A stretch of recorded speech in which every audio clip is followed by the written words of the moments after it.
Hello everyone, it's Raven here with another gameplay battle replay of the Greenskins vs Wood Elves. Now I know I've been casting a lot of Wood Elves on my channel lately, but that's just because I run into them so much on the ladder, so I try and diversify it up with my own army changing up from faction to faction. So if you'd like to see two specific factions fighting against each other, just let me know what races you'd like to see, and I'll try and cast that game if it's a good game, and post it up on the channel for your enjoyment. So I'm going to go ahead and pause the action before it kicks off, and over here, take a look at this army that I brought. For the Missile Cavalry, I have the Morgub's Mangy Marauders and the Death Creepers. So these units are two really interesting cavalry units. This one has that really good armor-piercing missile damage and are, in fact, immune to psychology, so that's pretty special for goblins. I love that they're immune to psychology, able to get in there and not scared of anything. Good guys over there. Over here you can see that the Death Creepers have regeneration and stock, as well as that missile damage and melee attack causing poison damage on either. So these guys are able to get around the flanks or into the rear of any armies without even being seen and have that really good movement speed of 78. So they're able to regenerate as well, keep themselves healthy if they are to be caught. And we're going to see if I can use them to good effect.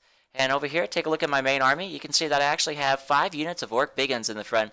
So I went Orc Big Guns, just the regular variety instead of the Savage Orc kin that the Greenskins have been known to bring recently with the meta, with the 30% physical resistance along them. And the reason I did that is because even though the 30% physical resistance is a pretty viable option for the Greenskin front line, they will get outclassed pretty heavily by the Wood Elves were they to bring any Treekin or Dryad units for the front line. Because of their magical attacks, they're able to chop through that physical resistance and start doing max damage against the Savage Orcs with their 0 armor, and they're going to be able to punch a hole through my front line extremely quickly, and I don't want that, because as the Greenskins, you count on your front line pretty heavily.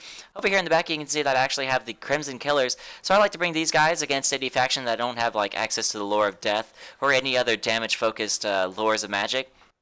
Otherwise, they'll get focused down pretty hard. They're typically a pretty heavy target for any armor-piercing missile infantry or any spellcasters up above that see these as just a juicy target and get them out of the way. In the back here, you can see that I have 2 units of Night Goblin Archers flanking a unit of the Rusty Arrows. So these guys are going to be able to reduce the armor of anybody that they hit by 30. So that's going to be pretty outstanding if they're able to take any of the units in the front line of the Wood Elf Infantry over here, being able to put their the armor down to at least 10 or nothing, depending on who they're shooting. And then over here on the side, I have 1 unit of Night Goblin Fanatics. I was hoping to be able to get off some nice little ball and chain guys going through the spinning loons, as they're called, and send them down the line of the Wood Elf Infantry. Kind of like a mini Winds of Death, but not quite as effective, but it's still able to do good armor-piercing damage against any blobbed-up infantry.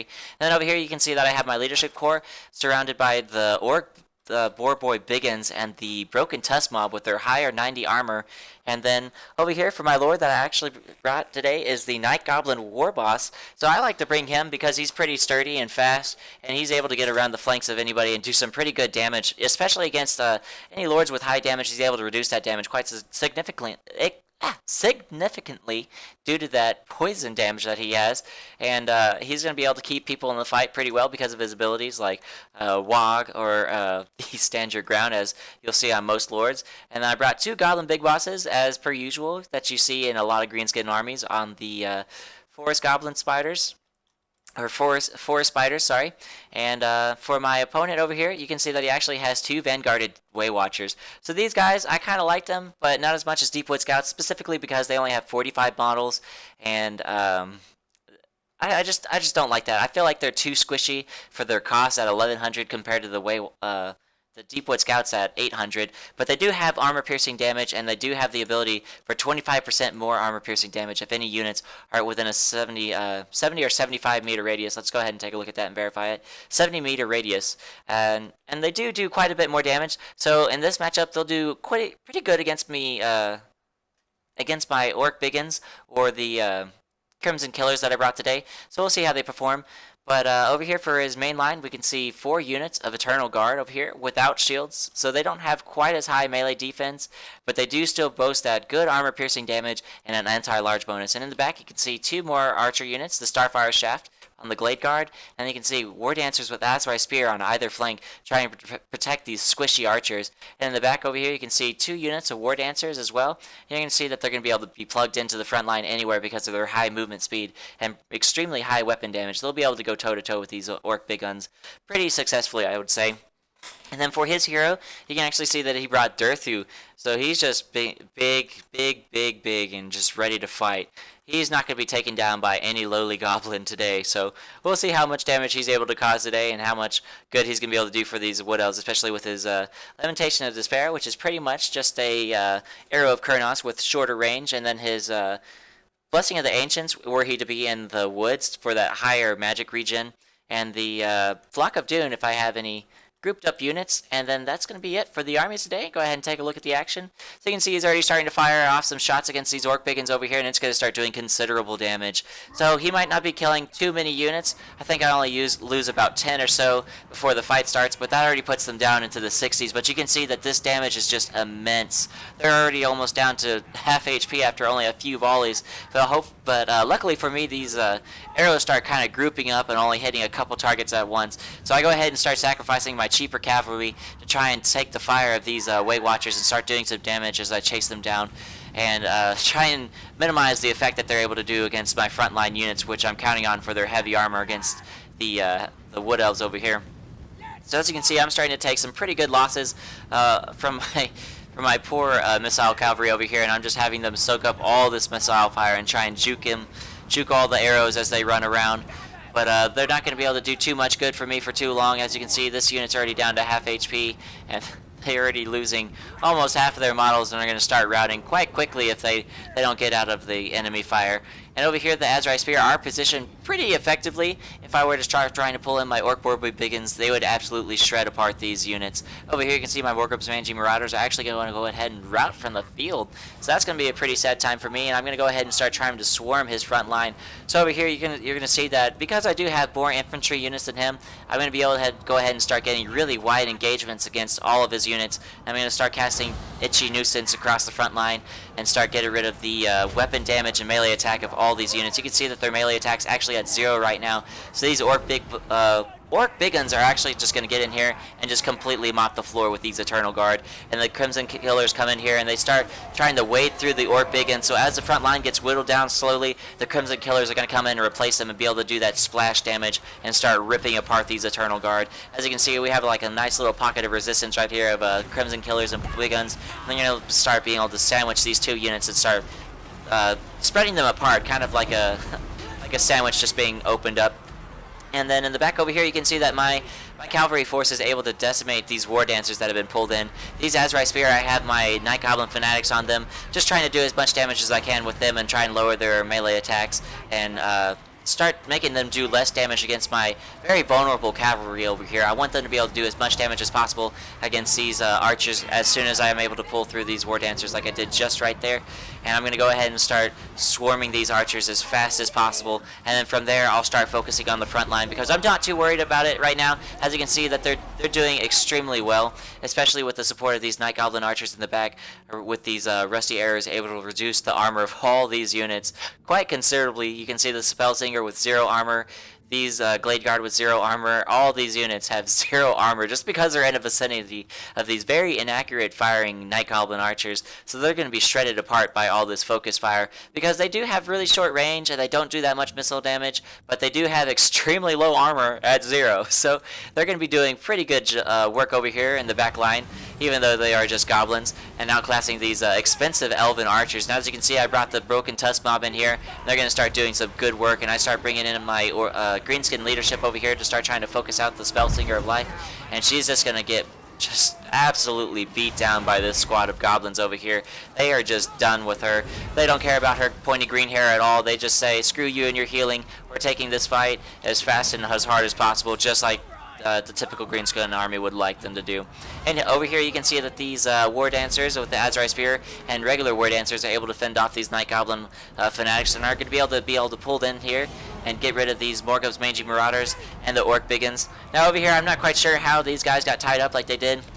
and put into a frontline engagement. I think I accidentally misclicked and sent them straight into the front lines. So that is a pretty sad day for me. I would hopefully have put them in the back a little bit over here and started trying to focus them down Durthu with their armor-piercing missiles. But over here you can see that his missile core was absolutely devastated. The Way Watchers weren't able to escape over here due to the archers being able to focus them down, so they started trying to run back, but were unable to escape from anything because, as you can see, all my cavalry was able to be thrown into the back here and started routing all of his missile units before they could do any work on my front line like they're supposed to. And in the front line, you can see that all my big guns are performing especially well against these Eternal Guard, because although Eternal Guard are the other pick compared to the Dryads, who would also lose to the Orc big guns, the Orc big guns, just especially because the Lore of Life user over here wasn't able to heal the front line, are just able to rip these units apart. As you can see, this unit's already up to 103 kills and has only lost 35 models. Over here, I start trying to use my Night Goblin archers to try and focus down Durthu and do as much damage as possible to him and try and get rid of him off and get him off the field. Because if we can break the leadership of Durthu, their leader, it's just going to send the rest of the elves fleeing, who are losing considerably. And there you go, the mass surrounding occurs and the rest of the army flees from the battle. So that was a pretty quick fight, so I'm actually going to go ahead and throw another one in. Sadly, it is another Wood Elf fight, but it's going to be myself playing the Bretonnians. So as I said, trying to switch it up, try and change my race each time I play for y'all, even though I do seem to run into the Wood Elves quite often. But this game was a lot closer than that last game, which only lasted about 4 minutes. This one lasts about 8 minutes, and it could have gone either way depending on if my micro had been worse than it already was during this battle, or better than it had been. So as you can see here, Bretonnians versus Wood Elves, Mega Creep over here. Very good game to you, sir. I'll see you on the ladder again, hopefully, and I'll potentially cast you again. I think we had a great battle today, and I'd like to be able to show you that today as I cast this this battle right here. So as usual, I'm going to go ahead and hit pause on the battle as soon as it comes up and start reviewing the two armies as fast as possible, because I know it's taking up a lot of the video time and y'all just want to see action. So forgive me for my computer, it's a little bit slow. I don't have a solid state drive like I would want in my computer just yet. I'm trying to upgrade my power supply to be able to handle it before I install it.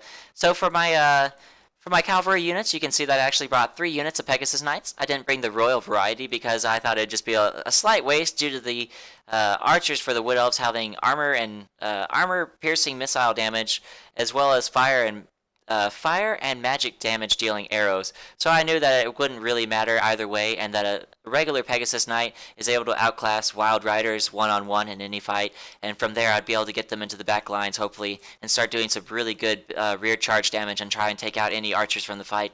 Over here for my front lines, you can see I actually brought 2 peasant mobs, so just the basic 100 cost peasant mob, the most trash infantry in the entire game, worse than even zombies, just to try and take up any arrow fire before the actual fighting begins and try and soak up any charge damage. And then in the back you can see I actually have 5 units of battle pilgrims supporting these poor peasant mob in the front line, and they're going to be doing some really good work for me today. So with their high weapon strength and actually having shields and a pretty good health pool, they're going to be able to get into the front line and be able to outclass almost any of the Wood Elf infantry brought today. Anything better than War Dancers, sadly though, will be able to beat Battle Pilgrims in a one-on-one fight. In the back here you can see that I'm actually supporting my front line with 3 units of Peasant Bowmen with fire arrows, and then I have a Damsel of Life with only Life Bloom, Earth Blood, Scroll of Power, and Arcane Conduit, just to try and get mass heals off for this giant peasant army that I brought. And for the front line, for some more support, you can see that I brought the Grail Reliquary, which actually helps imbue immunity to any psychological effects like terror or fear in my front line. So Battle Pilgrims already having that really high leadership buffed by the Grail Reliquary are actually at 110 leadership, which is ridiculous, and also have immune to psychology and already of themselves, but it'll keep them from losing that immune to psychology as the frenzy wears off. So hopefully as the leadership starts tanking, I'll be able to keep that leadership high and potentially be able to keep that frenzy, and then even when the frenzy goes away, they'll still be immune to any fear or terror being caused by potential treatment units like Durthu or Orion's, were he to be able to be pulled into the front line for engagement. So over here you can see the 89 leadership to that 110 because of that Grail Reliquary. So that is just an absolute absolute staple for any infantry builds in Bretonnia's army list, in my opinion. If you're going up against any faction that has terror-causing units, which is pretty much every single faction, so it's always a smart choice to bring the Grail Reliquary, because it can also serve as a semi-tank if you're able to get into the front line, start taking any arrow fire because they might see it as an important target, which it can be in the late game, or be able to get swamped by infantry units. If it were to push forward a little bit, they would start having the AI path towards hitting the Grail Reliquary, as well as other units. So it's actually a pretty tanky unit because it's just one model with almost 3,000 HP. Over here, you can see the Wood Elf army is actually pretty interesting, a little bit spread out. So I'll go ahead and explain that why in just a moment. So over here you can see the Eternal Guard with with shields, mixed in with 2 units of War Dancers, 3 Eternal Guard. And the reason they're spread out right here is because he has 2 units of the Treekin backed by 3 units of the Glade Guard with Starfire Shaft. So as you can see, the armor-piercing missiles with the fire and magic damage, that would have just poked straight through that physical resistance if I were to have brought the Royal Knight. So I was able to cheap out on them, and that was playing out in my advantage here.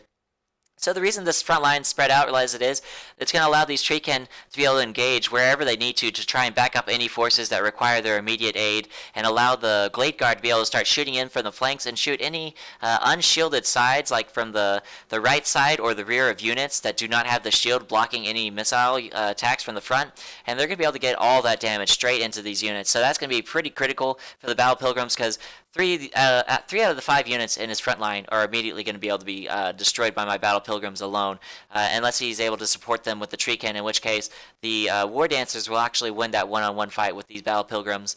And then in the back over here you can see 3 units of Azrai Spear War Dancers, and then you can see his Glade Lord over here. So she's actually a very good pick. I like bringing the Glade Lady variety rather than the male Glade Lord, because she has the Prey of Anathrama, and that's able to lock down any unit like a Net of Ammontok with a Light Wizard, but free of the Winds of Magic. And she has the Arrows of Kurnos, and then she also has the Eye of Kurnos. So any units within that 30-meter range are going to have plus 12% missile damage. And that's going to be pretty amazing for any Glade Guard with Starfire Shafts in the immediate vicinity of her. So we're going to keep an eye on her. And also, it's a good thing to note that she has the Duelist trait, and with her 69 melee attack and 59 melee defense, she's no joke. She'll be able to get in there and be able to one-on-one fight any lord and start doing considerable damage to them, even though she has that relatively low armor and very low weapon strength and not that high weapon damage. All that damage is going to be pretty focused onto that one target if it's a lord, and they're going to be able to start poking away at him, in this case my King Luan Leog Kerr, pretty effectively. Which I actually did forget to look at today. I'm sorry, unless I did, in which case he actually brought the Sword of Couronne, so negative 30 armor, negative 36 melee defense, the Lion Shield, the regeneration, and then of course the physical resistance. And I'm just gonna try and use him to cause terror in the front lines and anything else. Sorry for forgetting about him, y'all. Trying to keep everything going as quick as possible. And over here on the right side, you can see a unit of Wild Riders. So Wild Riders are actually an extremely potent cavalry unit for the Wood Elves. They're able to outclass any unit up until the Knights of the Realm for the Bretonnians. Knights of the Realm lose a one-on-one fight with the Wild Riders. However, Pegasus Knights in a one-on-one fight, and anything above Pegasus Knights, say it's Questing Knights or Grail Guardians, Grail Knights, Royal Pegasus Knights, etc., they're going to be able to chop through these Wild Riders no problem. So luckily I did bring ample Pegasus Knights to be able to deal with his one unit of cavalry today, who, if I had not brought any cavalry and just went full infantry build, he would have been able to get some really good rear charges, because I didn't bring any spearmen, as you can see, and they would have done absolutely devastating damage with that extremely high weapon strength and good charge bonus, especially with the frenzy, keeping them immune to terror. So go ahead and take a look at this battle, and fast forward a little bit, just because there's a little bit of scurrying around. So as you can see, I'm going to be moving my Pegasus Knights to the flank. 2 units over here supporting King Luan Leoncoeur, and this unit going over here way into the distance. I should have brought him a little bit closer, but I'm just going to be keeping pretty patient watch with my Pegasus Knights for any unit that gets isolated and is going to be fresh and ripe for the kill for these Pegasus Knights to just come in and dive bomb and absolutely destroy. So over here you can see that the peasant mob is able to take some initial barrages from these Glade Guard with Starfire Shafts, so they're just going to be getting some initial damage done on them. But pretty soon they're going to start focusing down any of the Battle Pilgrims that are nearby, and then focus down to the Damsel with the Lore of Life if they so choose. And over here I'm going to start focusing these 2 units of Peasant Bowmen with fire arrows on his War Dancers. They're going to start doing some really good work against them before they're able to even engage in melee combat. So taking out these units before they're able to engage, which are able to outclass my front line with infantry, excuse me, is going to be a really good choice. And immediately after this, I need to start eliminating these Glade Guard with Starfire shafts, because as you can see, they're starting to do some really good work on my lady. Even though she's on her steed and trying to run away as fast as she can, a lot of these arrows are going to be striking her no matter how far she goes. And I'm going to have to focus these guys out, especially if I want my knights to be able to start doing some good work without being shot from the skies by all these high armor-piercing archers. So as you can see, start focusing these 2 units on this archer unit immediately. And the same thing with this one, start trying to focus down this unit over here. And because I have these units spread very thin, and his archers are in relatively grouped up formations and pretty blobbed up, this my focus fire with arrows are going to be doing way more damage to him. As you can see, he's already lost 10 models compared to my 3, and he's just immediately starting to die over here. He's lost 20 models, and one more volley is going to send them fleeing. In the front line, you can see the engagement's going pretty heavily in my favor. These Battle Pilgrims are going to be able to get that wide formation and a surround and concaving attack on these Eternal Guard with shields. So already able to outclass them, and an even front line engagement, man for man. Being able to get that slight surround on them and being able to put even more damage on them even faster than they would be able to normally is just going to be able to wipe them out of the front line extremely quickly. Over here, because of that initial damage due to the War Dancers from my units with the fire arrows, the Battle Pilgrims are actually able to wipe them out of this battle pretty effectively over here. So he had to pull in these Treekin pretty fast to try and hold his front line together. Over here you can see an arrow of Kurnos coming in, trying to do some initial damage against these Battle Pilgrims as well, who are going to be able to mop the floor with these Eternal Guard with shields over here on the side as well. Over here you saw that I was able to get some pretty advantageous charges off with my Pegasus Knights, but he did pull in reinforcements with these Azrai Spears, and the damage from the Glade Lady over here is going to be doing some considerable work against my damsel with the Lore of Life. He really did just not want my lady in this fight any longer than she has to be, because he doesn't have a single caster in this army, and no other hero or lord other than the Glade Lord right here with the Arrow of Kurnos and some other useful tricks up her sleeve. So gonna try and keep her out of the fight and keep his units from dying quickly due to the amount of healing I'm able to do with my lady with the Lore of Life over here. So in the front line, or sorry, not in the front line, but in the flank over here, you're seeing that King Luan Kuro is actually left behind, trying to finish off these Wild Riders. But I should have pulled him out immediately, seeing these Azrai Spears coming in here. They're going to start doing considerable work against him, even though he has that really good regeneration. As you can see, his HP is just dropping rapidly, and I have to save him because I got that massive surround on him. So I pull in these Pegasus Knights who have that current Earthblood going off, and then the stand your ground buff, so they're going to have that really good melee defense. Over here, I'm able to get an advantageous charge with my Pegasus Knights off, and another one over here into the rear of these Glade Guard with Starfire Shaft. This unit had been routed from the field because of the focus fire of my 2 Peasant Bowmen with arrows, and you're seeing that I'm going to be trying to run them into the back line over here to start getting some shots off in the rear of any units like the Treekin, who have that weakness to fire over here with negative 40% resistance to fire damage. So they're going to be doing some good work, these fire arrows against them. And I was trying to pull these units over here to start doing some shots into these Glade Guard and start trying to speed up the fight. But they got caught in the front line over here because the Treekin actually caught some of the bowmen over here. As you can see, they're trying to start getting into the fight against the Treemen.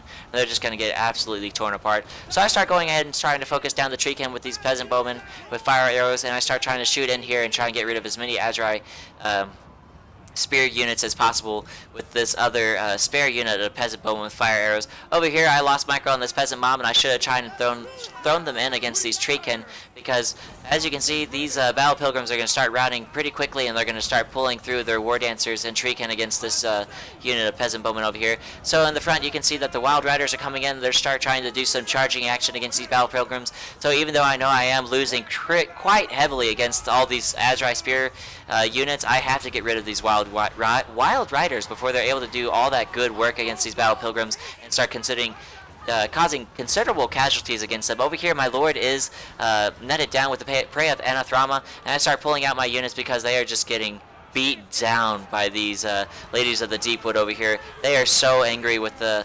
atrocities done by the Knights of Bretonnia coming in here and going through their territory. So they're coming in here and just laying the absolute smackdown on the king, and he's going to start running from the field. These Pegasus Knights have already lost 12 units. This unit's already lost a 9 units. So they've just been taken out of the fight almost immediately. As you can see, my lord starts running from the fight, and I start saying, forget this fight, the king's dead. I need to start focusing down any of his archers in the back line and prevent them from coming back. So I start sticking each of my 3 Pegasus Knights to each of the 3 bowmen in the back, and you can see over here his Glade Lady gets ready to take out the king with one final shot. She knocks her arrow and sends it flying and actually shoots the king straight off his mount and kills him, and the king of Bretonnia is dead. And now over here I start trying to focus down these Azrai Spear as they finish off these battle pilgrims, causing them to rout, and I'm just trying to do as much damage to them as possible before they are able to enter into melee. Over here you can see that I'm able to wipe out most of the front line of his units, and they're just fleeing from the field because they just have no units left to be able to stand up to them because of all their HP just being wiped off the face of the earth due to the high weapon damage of these battle pilgrims, and just being able to keep keep the peasant mob in here as well to try and soak up any damage that might be coming from any of the Azrai Spear, hoping to intercept their charges. And over here you can see that these peasant bowmen with fire arrows are actually paying themselves off by being able to do considerable work against Treekin with these fire arrows. So we're going to go ahead and hit play, and we're going to try and see what ends up happening with the 2 scraps of forces. So over here you can see that I was able to catch these Treekin as they're returning from routing, and I'm able to kill 1 unit as they come in, and I'm able to mop off another 2 as soon as they start turning around. So as you can see, his units over here are close to routing. This unit's going to rout, and this unit might actually rout just due to the unsafeness of what's happening in the back lines of the units over here. Unfortunately, for my damsel with the lore of life, she was caught by the Azrai Spears and the Glade Lady over here, and she's actually going to be netted down just before she reaches my front lines. And because these units are hard grouped right here and trying to fight a single target, they are kind of derping out with their AI, and I take this moment to try and start doing some counter charges against them before they're able to charge against me, and put all my units into the front line over here and start trying to take them out as heavily as possible. Over here I start targeting my peasant bowmen over here with fire arrows against the Treekin before they are able to return and do good work. Over here, this exposed Azrai War Dancer unit, I start trying to take out with a rear charge with my Pegasus Knights, and they actually get shot with the arrows of Kurnos by the Lord over here, and that's able to kill 2 units of Knights before they're able to even get into the fight over here. Over here, though, you can see that the 3 leadership of these Azrai is holding firm. Even at 0, they continue fighting, and it is just infuriating. I'm so done with them. Luckily, though, I do have 1 unit of Pegasus Knights at full health almost, and 18 models, and I immediately pull them in and knock these 2 Azrai Spear units off the face of the earth and take them out of the battlefield, and they're going to start fleeing, and I'm immediately going to start sending all my units to finish off this last and final infantry unit and Azrai Spear unit for the Wood Elves from the battlefield, and from there it's just going to be the Glade Lord and returning Treekin that I have to worry about. So these Treekin are so far from the fight, and they have so far to run, that these peasant bowmen with fire arrows are going to be able to do decimating damage against them. Over here you can see that my Pegasus Knights have been charging the Azrai Spears, and even though this isn't the best engagement for them, they're just so healthy, and these units are just so tattered, they're going to be able to power through this quite effectively and be able to go for that Glade Lord, who, due to the low armor and being on a steed, is going to be a very good engagement for these Pegasus Knights, especially due to their high weapon strength, good charge damage, and bonus versus large. Over here you can see my peasant bowmen with fire arrows are going to start immediately shooting at these Treekin and taking down large amounts of their life, and you're going to see that they're going to go from that 2680, and after 1 initial volley from both these units, they're going to drop down to about 2100, so able to do about 500 damage per volley over here. Is going to immediately cause these units to rout, and he's going to start trying to pull his Wild Riders back and do as much work with them as possible. But I see that, and as these units start routing, I start putting attack commands on the Wild Riders over here with my peasant bowmen before they're able to get in here and start trying to rear charge into any of my units and cause rear charge penalties and cause them to rout. Because though they do have good leadership with the Battle Pilgrims, if they start getting into losing combat and suffer rear charge penalties, they're going to start fleeing the field. And right here you can see that my Pegasus Knights were actually finally able to catch the Glade Lord and completely surround her, and you can see that this is just a horrible time for her. She's in here trying her best, nets them down, and starts trying to whip her blade around furiously, and then tries to escape and shoots at these knights point blank, but she's just not going to be able to take the damage and starts routing from the field, and you can see it's a mass rout for the rest of the army, and it's going to be a very, very atrocious win for me, with very few units left to speak of. So in the front lines, my units were actually able to perform quite well. 97 kills, 70 kills, 81 kills on these Battle Pilgrims, and only 20, and 40 kills for these Eternal Guard with shields. And over here, almost 80 kills with his War Dancers. So they did perform quite well against the Battle Pilgrims as expected. But overall, his front line was outclassed, and I was able to push into the back and get rid of these Glade Guard with Starfire Shafts with my Pegasus Knights, even though they were taken off the field due to these well-played Azrai Spear units. They are just the most frustrating unit I have come across for a long time. So that was very good micro for them, and very good use of the Treecan, but sadly they were routed and separated from the army and picked apart by my peasant bowmen with fire arrows. And luckily I was able to kill these Wild Riders before they were able to do their good work against low armor infantry, just like I had all across the front line, and able to kill them with my Pegasus Knights. So overall, great game against my opponent. Hopefully I see you again on ladder. And if y'all like what y'all saw today, go ahead and leave a like. If you'd like to see more, go ahead and subscribe. And as always, comment in the comment section if you'd like to leave any criticism on how you'd like to make this a more pleasurable viewing experience for you, and if you'd like to see any specific races fighting each other. And I'll catch you all later.